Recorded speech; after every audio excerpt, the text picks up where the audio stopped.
Hi, I'm Alex Roman, Executive Editor for Metro Magazine, and welcome back to METROspectives. Today, my guest is Scott Michael, President and CEO of United Motorcoach Association. I hope you enjoyed today's conversation, and don't forget to like and subscribe. Enjoy.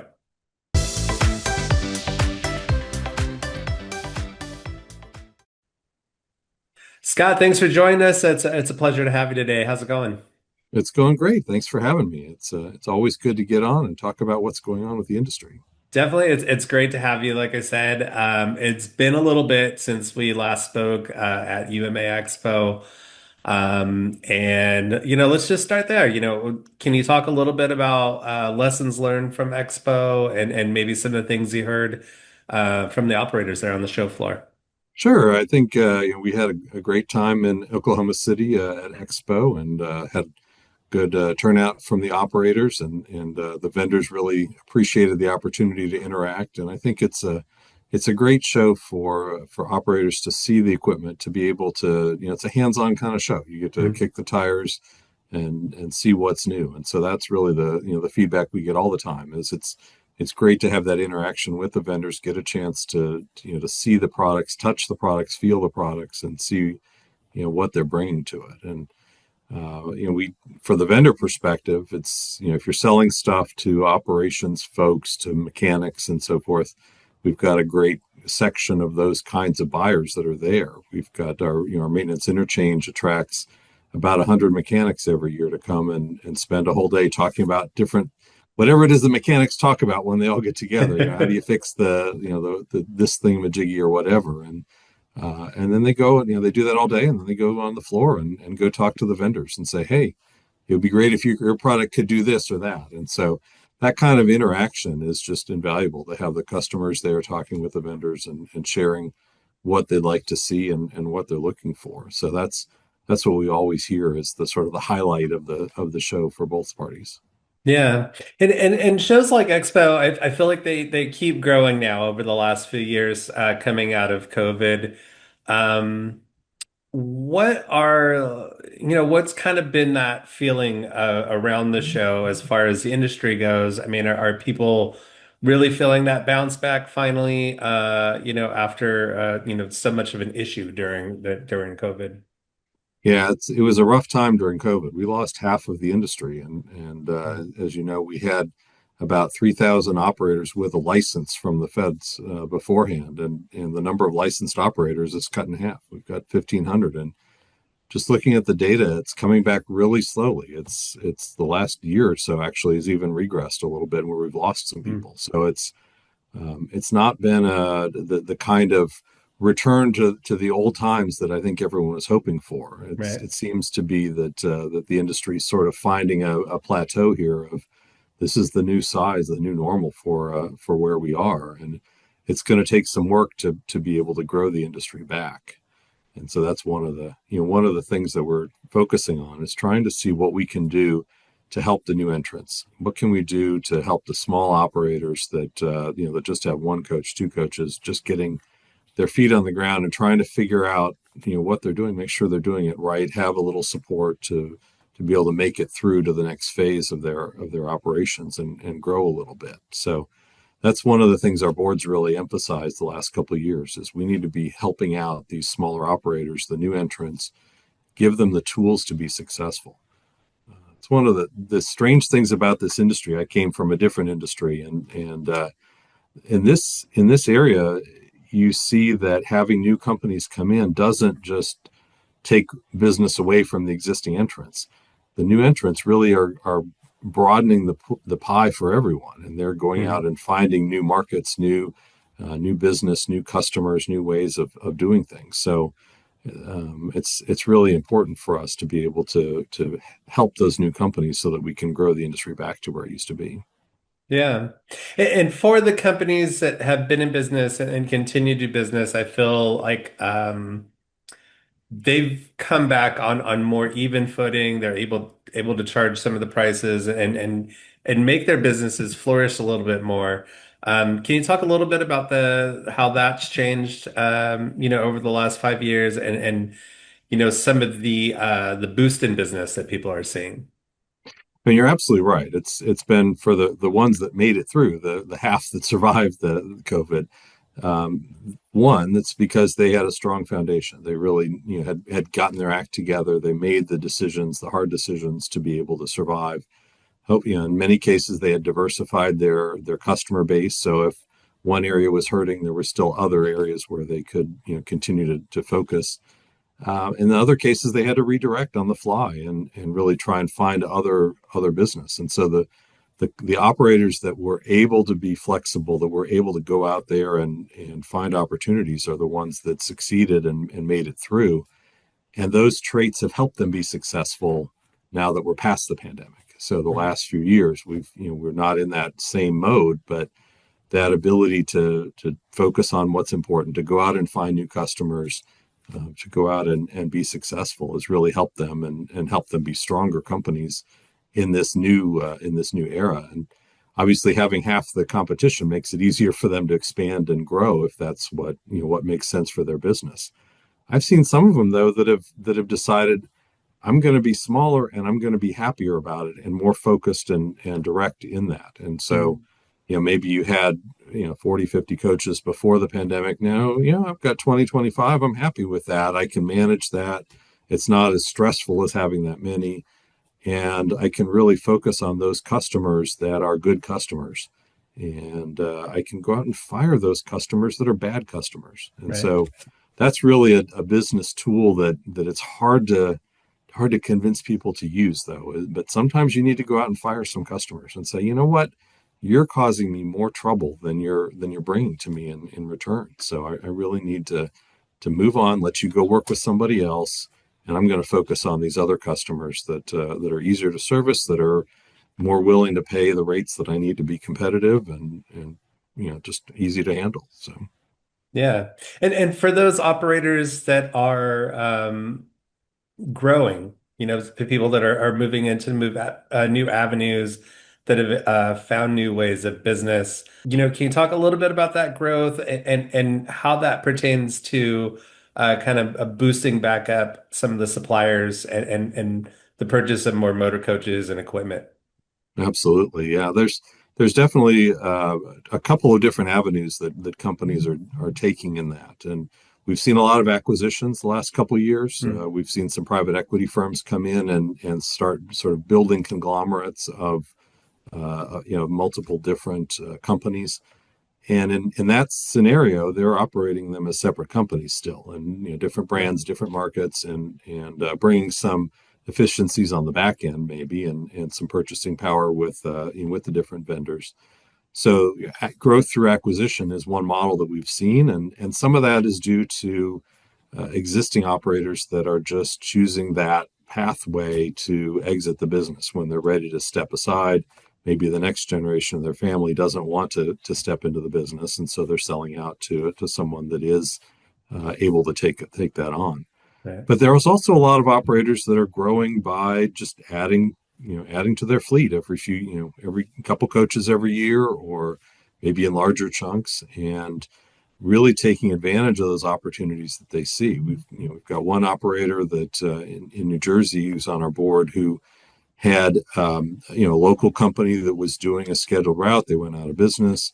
They were able to step in and take that over, and really see some dramatic growth in size in a very short period of time by taking on some work that somebody else decided to move away from. So there's definitely opportunities there, and always different customer pools out there. Go out and find corporations that need help with different projects, whether it's employee shuttles or just other kinds of work. So definitely people are growing that way, and stepping into opportunities that they can find. Yeah. I'm curious. Do you find it a trend that will continue to grow to see people like all aboard and kind of those conglomerates come in and buy up five or six operators and continue that way? I mean, are we still seeing kind of a continuing trend of the family business? What sort of direction do you see that going? I think you're going to see both of those trends continue. I Okay. think there are a lot. This is really a family business industry. It's at its Yeah. core. that's one of the beautiful things about it that I really attracted me to the industry was the passion that you see from these family owners that in many cases have their name on the side of the coach and just really are invested in what they do. And that is obviously at the heart of our industry. That's going to continue to be that way, especially in the smaller operations. That's what you see. And so I think that's going to be an ongoing key part of our industry. But we were talking about this at a conference just yesterday. There's a lot of second, third generation people who are wanting to go into a different line of business than what their parents were in. And Right. so if you see everybody in your family is not wanting to come work for you and stay, and maintain that as a family business, then you have a limited number of choices. You could, set up an ESOP where the employees are taking ownership, or you find somebody from the outside to purchase you. And in the past, you'd see some drivers that would move into an ownership role. Hmm. Now it's, the capital involved is much greater as the cost of everything, equipment and so forth, increases. Now you're seeing more of the private equity coming in to make those acquisitions happen. It's just the dollars involved get to the point where you need to see that kind of thing happening. So I think that's going to continue as a trend as well to see that happening. And the third And piece that we're oh, seeing sorry, go is really ahead. limo operators. There's a lot of companies that are in the black car business. We call them limo operators. Nobody has limos anymore. It's Right. all town cars and those kind of things, shuttle vans and so forth. But a lot of those guys in that black car market are seeing opportunities in adding motor coach to their fleet and being very successful at it, to the point where a number of them are getting rid of their black cars and staying on just the motor coach side. But that's the other really growth segment that we're seeing in terms of the types of businesses in the industry, and a lot of them have been very successful at it. They have really perfected the art of having chauffeurs that are well presented, that look the part, that come across professionally the way that customers are looking for, and they have great marketing arms, and they're very strong at understanding how to price the business and get Hmm. the kind of revenue out of it that we should be seeing. Yeah, another industry that was hit quite hard and really had to pivot to find new ways to stay in business. I don't know if you know how many of those companies went out of business during the pandemic. Yeah, I don't have the stats on that, but I'm sure that they were challenged by it as well, and just the all the different issues with it. This society doesn't use limos as much anymore as they Right. used to, so they've really needed to look at other options. Yeah. And shifting gears a little bit, I mean, you're a couple years into your position there at the UMA. Can you talk a little bit about how that's changed in the last couple of years? I think you went to the ship starting to right, and I think you're probably in a little bit better footing now. Can you talk how that's changed the mindset at UMA? Yeah, I mean the association was in great shape. We had some phenomenal leadership over the years, and we ended up with transition right as the pandemic was starting into an interim leader, and he stayed on for an extended period of time because of the pandemic, just to Mhm. to help make things transition smoothly. And Larry did a great job in terms of keeping the industry supported and getting information out to everyone about what's happening, and really providing that platform for everyone to connect and get together and stay alive, if you will, during the pandemic. And then it was time to transition into, now we've got to move forward, move beyond that into the new normal. And so I was focusing on getting things back in place. And so we're doing a lot of let's get the sales meeting back. Let's get the safety meeting back. Let's grow Expo back to where it ought to be. And let's stand up this program and that program. And so a lot of it was just turning things back on. We had to put a lot of stuff in hibernation because of the pandemic, and so we've been doing that slowly and growing the staff back slowly, and really trying to be responsible about our spending dollars for, our members' dollars for spending. You have to recognize that and make sure that we're not wasting money and doing things that we shouldn't. But it's been a great opportunity to sort of rebuild things in a new way and try and continue to address what people need. And so we've really been focusing on the three pillars. Advocacy is a critical part of what any association does.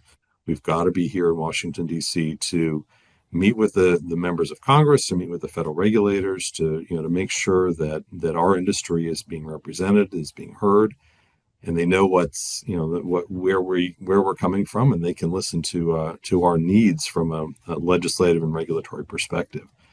The second piece is the networking component that you get from Expo. You also get that from our town hall that we were doing in pandemic and have continued, and then the other kinds of meetings and opportunities. This is an industry that's really built on those connections and giving people that opportunity, those forums to continue to gather and get together has really been an important component to maintain those relationships so that people can do things. And then the third part of it is just making sure that we have information for our members and education. So we have a lot of education components at Expo, but also the daily information that we put out through our newsflash so that they know what's happening and can respond to changes and be aware of that. So it's really been trying to focus on those three areas and making sure that we're doing the best that we can. Yeah. Focusing a little bit on the advocacy, the prevailing opinion is that the motor coach industry's stature has grown a little bit in DC compared to where it used to be. Can you talk about how that change has kind of benefited the industry, coming out of COVID and looking at this new administration, some of the regulations and some of the things that have been addressed, and some of the things you would like to see addressed, how that change in relationship may help you. Sure. And I can't take credit for this one. We really had a strong effort during the pandemic that highlighted the critical, essential nature of this industry and making sure that the policymakers understood how we provide that key transportation link for very important areas in terms of natural disasters, military transportation, the schools, um, providing local transportation for rural America communities that are not near a rail line, don't have airline service. There's so many essential ways that this industry is very important, and my predecessors and other folks in the industry did a great job of conveying that message to Congress and Mhm. convincing them that this was an industry that needed to be saved and needed the assistance that we were able to get during the pandemic. And so that was definitely an important message. I think a lot of people in the industry learn the value of connecting with your members of Congress, with your local legislators during that time, building those relationships so that they understand who we are and what we do. And so that's been really important to continue that. We've continued. That was one of the other things that we brought back was our fly-in and making Right. sure that and it's not really, I say our fly-in, but it's really for the whole industry. And we've really partnered with a lot of different state and regional groups to make that happen. Fred from ABA was at our fly-in last year, and he's been a strong supporter of that as well. So Mhm. we're making sure it's an opportunity for the whole industry to come to DC, have that presence be felt, and for them to understand where we are. And Ken Presley's been around doing this for a really long time, and he's got a lot of good contacts up on the Hill that people that know him. We have an outside firm, Prime Policy, that also has been working for us for a very long time, and they have a lot of great connections up there as well. And so we've been leveraging all of that to continue to tell the story about this industry and about the challenges that we face. And we're going to continue to do that. And and make sure that the policymakers understand what our priorities are. We've got important things coming up here uh, in Congress that we want to make sure that we get heard on. Leads to my next question. I was going to ask, from an advocacy standpoint, legislation and regulations you guys are focused on moving forward.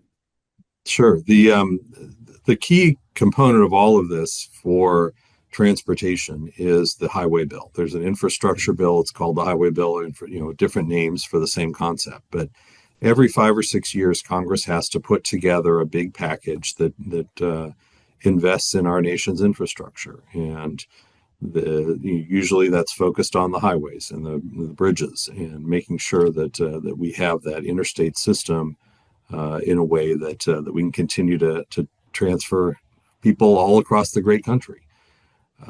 But every year, there's also a lot of policy issues that get put into that, because it's a vehicle to put other policy priorities in. And so this time, the highway bill expires next year, and so we're going to be seeing a lot of work over the next few months trying to get those issues put into that hopper so that they get passed into law along with that main thing.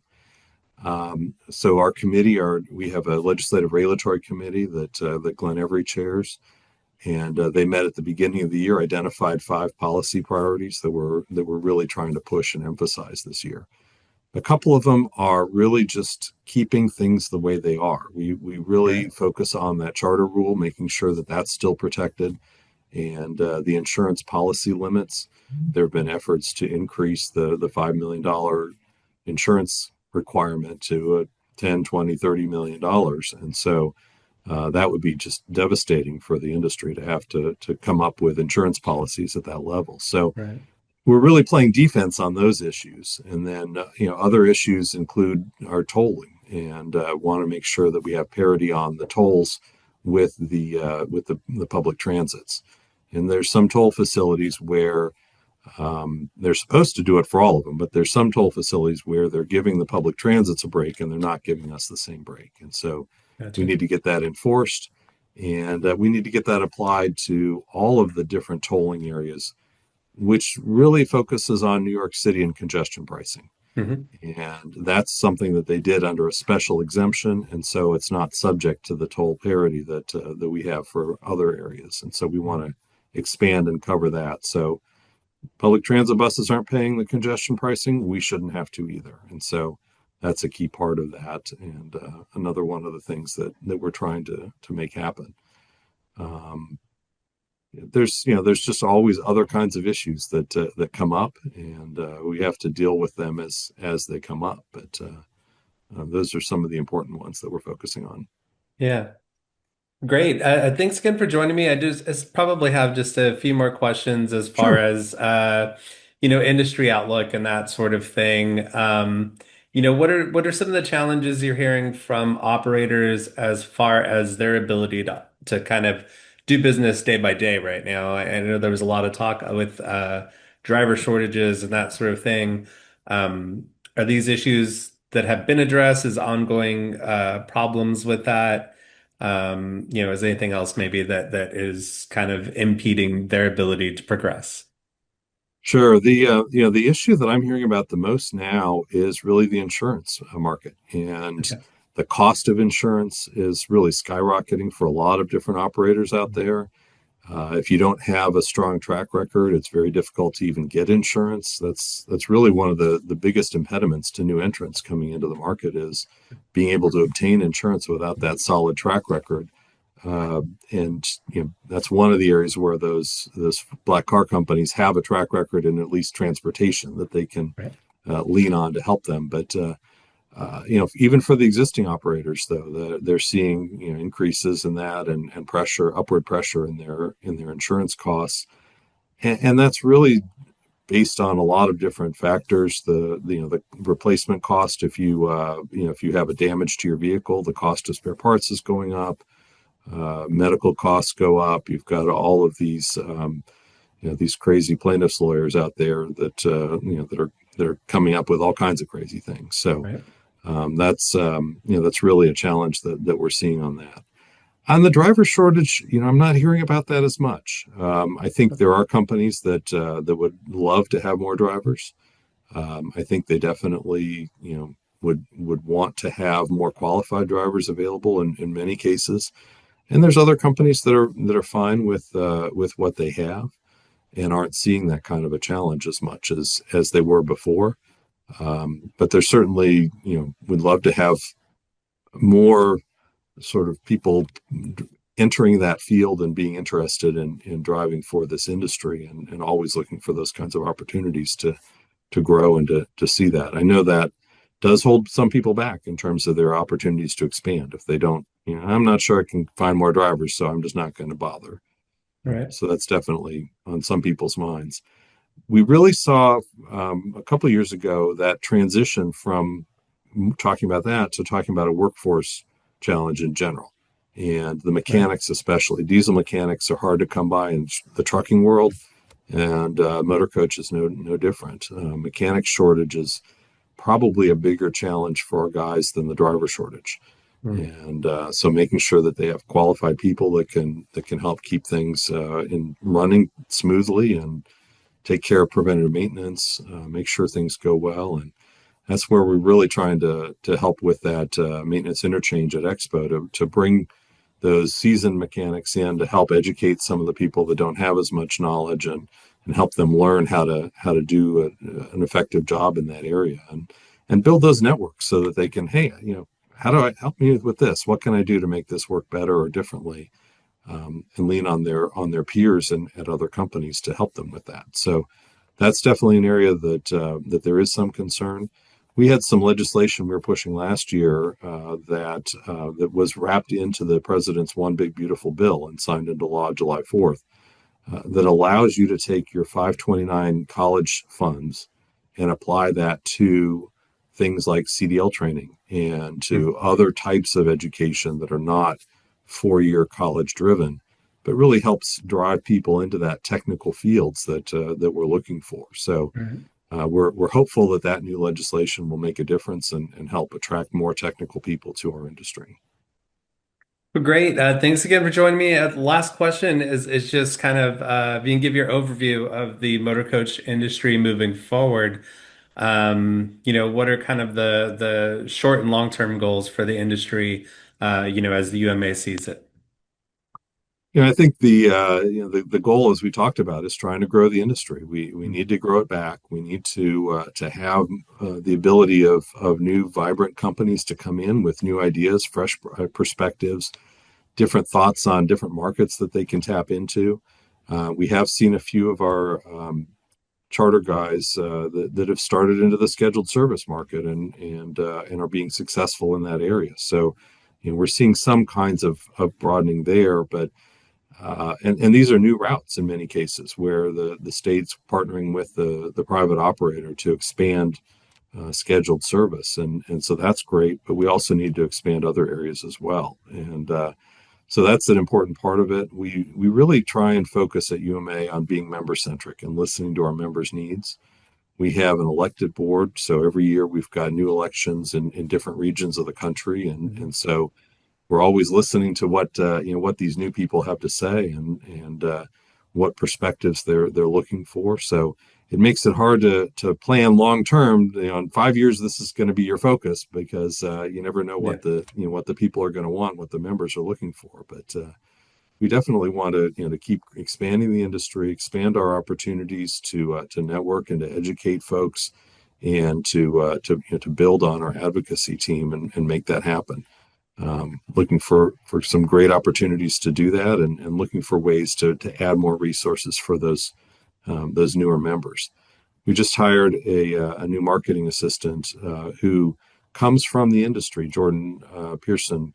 She worked for an operator in North Carolina, and was part owner of that, and decided it's time to switch over. And so she's going to work for us now. And I think having that experience of working in the industry, having that knowledge of what a new company, a small operator with one coach, what they need, is going to be Mhm. helping us to continue to serve that niche and that focus group of people. Great. Scott, I appreciate the time. Look forward to catching up with you in person at the next expo, if not sooner.